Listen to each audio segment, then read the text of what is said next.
1556 राजस्थान की तपती हुई धरती, हल्दी घाटी का मैदान, एक तरफ दुनिया की सबसे शक्तिशाली सेनाओं में से एक और दूसरी तरफ एक ऐसा योद्धा जिसने कसम खाई थी कि वो कभी झुकेगा नहीं।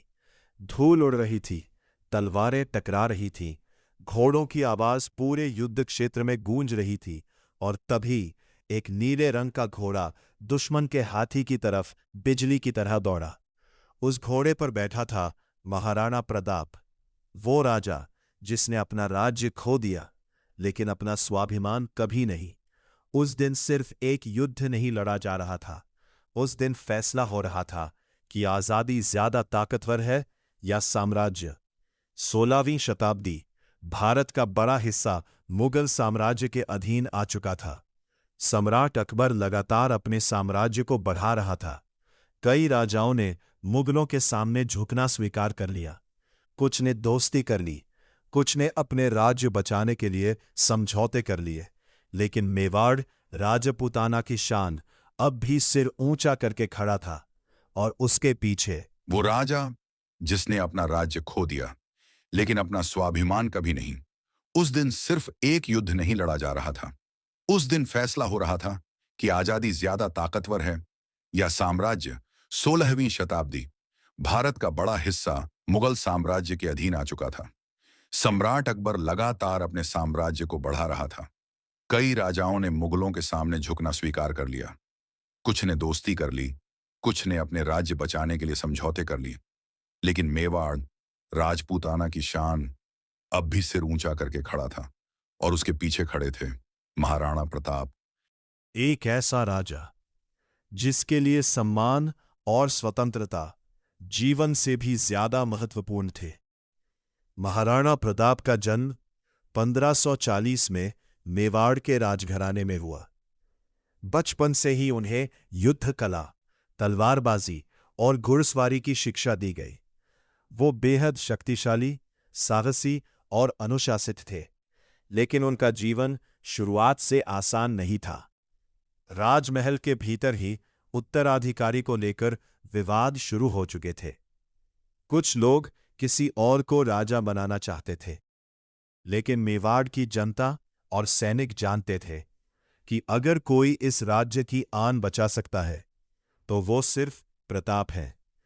1572 में महाराणा प्रताप मेवाड़ के शासक बने। उसी समय अकबर पूरे भारत में अपना प्रभाव फैला रहा था। उसने कई बार प्रताप के पास संदेश भेजे, मुगल साम्राज्य स्वीकार कर लो, तुम्हें सम्मान मिलेगा, धन मिलेगा, सुरक्षा मिलेगी। लेकिन महाराणा प्रताप का जवाब हमेशा एक ही था, मेवाड़ कभी नहीं झुकेगा। और फिर 1576 हल्दी घाटी का युद्ध शुरू हुआ। एक तरफ विशाल मुगल सेना, हजारों सैनिक, तोपें, हाथी और आधुनिक हथियार, महाराणा प्रताप और उनके वफादार राजपूत योद्धा। संख्या कम थी, संसाधन कम थे, लेकिन हौसला आसमान से भी ऊंचा था। युद्ध शुरू होते ही पूरा मैदान कांप उठा। तलवारों की टक्कर, घोड़ों की दौड़, तीरों की बारिश, हर तरफ सिर्फ युद्ध था। महाराणा प्रताप स्वयं सबसे आगे लड़ रहे थे। उनके हाथ में विशाल भाला था और उनके साथ था उनका सबसे भरोसेमंद साथी चेतक। इतिहासकारों के अनुसार युद्ध के दौरान महाराणा प्रताप ने सीधे दुश्मन के सेनापति की ओर हमला किया। चेतक इतनी तेजी से दौड़ा कि उसने हाथी के ऊपर तक छलांग लगा दी, लेकिन उसी दौरान चेतक गंभीर रूप से घायल हो गया। युद्ध धीरे धीरे मुगलों के पक्ष में जाने लगा। महाराणा प्रताप चारों तरफ से गिरने लगे, लेकिन उनके सैनिकों ने अपनी जान देकर उन्हें बचाया। और फिर शुरू हुआ इतिहास का सबसे कठिन संघर्ष। युद्ध के बाद महाराणा प्रताप को जंगलों और पहाड़ों में रहना पड़ा। उनके पास ना महल बचा था, ना आराम, ना राजसी जीवन। उनके परिवार को कई बार भूखा सोना पड़ा। इतिहास में वर्णन मिलता है कि एक समय ऐसा आया जब उनके बच्चों को घास की रोटी खानी पड़ी। जरा सोचिए, एक राजा जो चाहता तो शाही जीवन जी सकता था, लेकिन उसने जंगलों की कठिन जिंदगी चुनी, सिर्फ अपनी आजादी और सम्मान के लिए। अकबर लगातार संदेश भेजता रहा, सिर्फ एक बार झुक जाओ, लेकिन महाराणा प्रताप नहीं झुके, कभी नहीं।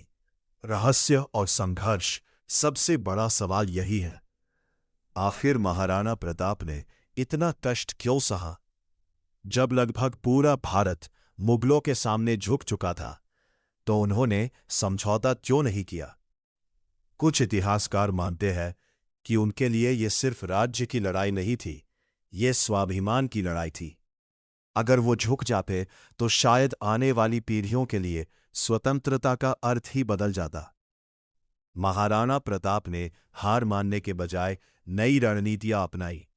उन्होंने पहाड़ों और जंगलों का उपयोग किया, छोटे छोटे अचानक हमले किए, मुगल सेना को लगातार परेशान किया। धीरे धीरे उन्होंने अपने खोए हुए कई इलाकों को वापस जीतना शुरू कर दिया। लेकिन महाराणा प्रताप की कहानी चेतक के बिना अधूरी है। चेतक सिर्फ एक घोड़ा नहीं था, वो एक योद्धा था। एक साथी था। हल्दी घाटी के युद्ध में गंभीर रूप से घायल होने के बावजूद चेतक अपने राजा को सुरक्षित स्थान तक ले गया और फिर कुछ दूरी पर गिर पड़ा। कहा जाता है कि उसने अपनी आखिरी सांस तक अपने स्वामी का साथ नहीं छोड़ा।